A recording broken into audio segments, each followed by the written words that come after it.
একদিন শান্তশীল নামে এক যোগী রাজা বিক্রমাদিত্যকে বললেন, এখান থেকে 2 ক্রোশ দক্ষিণে একটা শ্মশান আছে, সেখানে দেখবে শিরীষ গাছে একটা মরা ঝুলছে, তুমি সেটা গাছ থেকে নামিয়ে আমার কাছে নিয়ে এসো। বিক্রমাদিত্য বেতালকে গাছে ঝুলতে দেখে ধরতে গেলে বেতাল তাকে শর্ত দেয়, আমি তোমাকে একটি গল্প বলবো, যদি তুমি গল্পের শেষে প্রশ্নের উত্তর জানো কিন্তু চুপ করে থাকো তাহলে তোমার মাথা ফেটে যাবে, আর যদি উত্তর দাও আমি পালিয়ে যাব। বেতাল রাজা বিক্রমাদিত্যকে গল্প বলতে শুরু করলেন। এক রাজ্যে এক ব্রাহ্মণ ছেলে এবং এক কন্যার বিয়ে হয়। কন্যাটি একদিন নদীতে স্নান করতে গেলে একটি কুমির তাকে আক্রমণ করে। কুমির তাকে টেনে নিয়ে যেতে চায়। ঘটনাস্থলে উপস্থিত ছিল তার স্বামী, এক রাজা এবং এক বণিক। 3 জনই তাকে বাঁচানোর চেষ্টা করে। এবার তোমার কাছে আমার প্রশ্ন হলো, এই 3 জনের মধ্যে কে মেয়েটির জীবন রক্ষায় সব থেকে বেশি অধিকারী?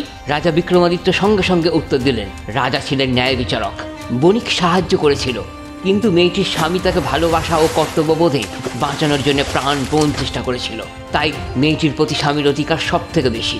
রাজার উত্তর সঠিক ছিল, তাই বেতাল পালিয়ে যায় আর বিক্রম আবার তাকে ধরতে যায়।